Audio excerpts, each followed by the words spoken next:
Hi, Scorpio. It's Denise with Divine Soul Astrology, and today I'm here to discuss the Taurus New Moon, and that's happening May 16th, in just about, I don't know, about a week and a half here.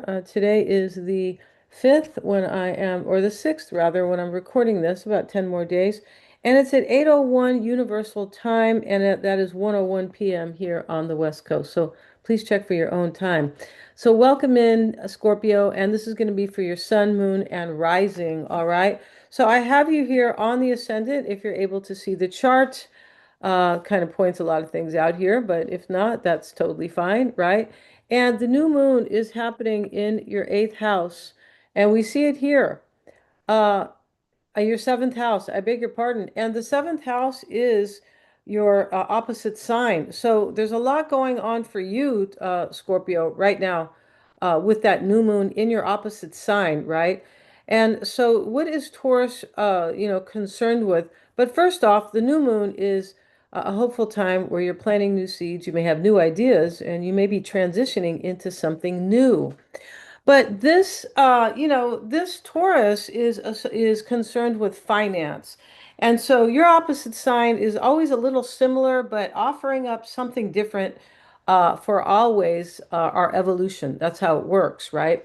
So here we have the sun and the moon in that seventh house and your house, that house is relationships, it's partnerships. Yeah, it's also how you create harmony and balance in your own life. All right. So this is the house of opponents and things and people who don't agree with us, right? Um, yeah, and those partnerships can be any partnerships. These can be business partnerships, they can be romantic. It doesn't really matter. But anybody who is kind of in a type of a relationship with us, right? So Libra, I beg your pardon, and this is the natural house of Libra, but we're not talking about Libra today. No, we're not. And the new moon, but we are hitting on Venusian themes of Venus, right? And Libra is under Venus as well. So that definitely, we're not talking about Libra per se, but the seventh house is the natural house of Libra in the natural chart. So right now we are looking at basically kind of your chart, sort of. This is called mundane astrology, right? So, um, but it is not your personal chart. No, it's not. So, um, yeah, but here we have, this seventh house. And so, and there can be a theme here for you of finance and money, definitely. As you maybe share with other people or in business partnerships, that could be. And the full moon is, the new moon rather, is about your well-being, your financial stability, your material gain, or your material comfort, rather. And it's also about your values and perseverance because the bull represents Taurus, and we know the bull is a person like a determining kind of image or but it's also about our self-worth. Yeah, it's about our self-worth. So, and that's what Venus is concerned with, right?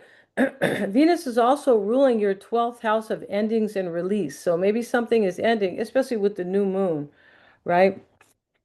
All right. So now we also have Mercury. Mercury is the planet of thinking. Mercury is in Taurus. This is why this is important. It is supporting the new moon where we have the sun and the moon. That is what we always have with the new moon. We have the sun and the moon together and supporting one another. We have the divine masculine here and the divine feminine. That's why it's a very hopeful time.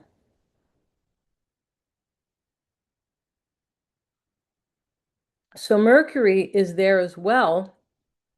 And you can be thinking, I mean, this can be you are thinking about relationships, partnerships, finance, or maybe even possibly shared resources, right, with people, because that is what your sign is representing, right? Shared wealth, it can be shared bills as well. That is what Scorpio represents. So, and we have Mercury here. Mercury is there. Mercury is also ruling your 11th house of future aspirations. So definitely what is on your mind is about the future, right?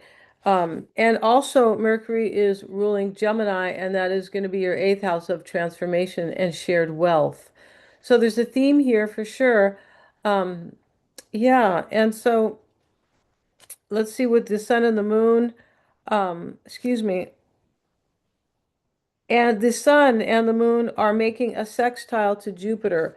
So here is the sun and the moon. Jupiter is in Cancer right now, and this is the sextile here. So the sextile asks you to engage, and Jupiter's in your ninth house of, that's what I love about Scorpio. Jupiter's in the ninth house of higher purpose for you, or your ninth house is base is, yours is in Cancer, but still, we have Jupiter here in your ninth house right now. So that's a beautiful thing, right? And your ninth house is ruled by nurturing Cancer. So that's a good thing. But here we have that sextile, and we can see it right here. Let's do this. Oh, there it is. So here's Jupiter, and it is at 21 degrees. We have the sun and the moon. And yeah, we do. And that is making that sextile. Also, the MC can be, it is associated to our career and the authority we have over our own lives. Yeah. So we have that sextile to Jupiter. And so, yeah, in your house of purpose. So you could likely start something new that is expansive to you or something that is meaningful. Yes. And so, natal Mars, let's look at natal Mars. Scorpio is in Aries, right? It's in its own house, so it's very powerful here. It's going to be moving out of Aries soon. That is in your sixth house of health and wellness and work and service, but also obstacles. Daily obligations are obstacles. So, Mars is associated with new beginnings as it is. So you are here in this, you're trying to, like, it looks like you are trying to maybe get like kind of manage some type of obligations that have to do with your lifestyle or your daily life, and the new moon is helping you do that, and it does have to do with some type of purpose, what is related to your purpose. All right, Mars is there with Chiron. It's been there for a little while as well in a perfect conjunction, and Mars is the ruler of your sign as well. So we see that, and let's see what Mars is doing. Mars is making a trine to the South Node in your 11th house of future aspirations. So you're leaving things behind here, moving away from lack or moving away from something that doesn't like support you anymore. It can be the past, it can be wounds of the past, it can be anything here, but we're always moving toward the North Node. So this is, um, as this is trining the South Node, we have Mars making a kind of a loose sextile though too, but it's still making this kind of loose sextile here. It's moving away. So, but this to your North Node, and your North Node is your higher purpose. It's in Pisces. It's in your kind of your sister sign. It's in another water sign in your fifth house of self-expression. Yeah, and so there's something that is growing for you or that you want to expand here, which is, kind of Venus related, right? Yeah, so thanks so much for watching, Scorpio. If you've enjoyed my video, please like, share, and subscribe. Hit the little bell. You'll be notified of my next upload. If you want a reading with me, I'm also a psychic. Excuse me, I've done many, many psychic readings on my tarot channel, not on there, but, for clients. And that link is below if you kind of want to check out my tarot channel. There's way more focus right now on my astrology channel. There is, but I'm still actively doing readings. If you'd like an astrology reading, very deep, very, very deep, right? And so thanks so much. You can get one of those, and everything is on my website. Thanks so much for joining me here, Scorpio, and I'll see you in the next one.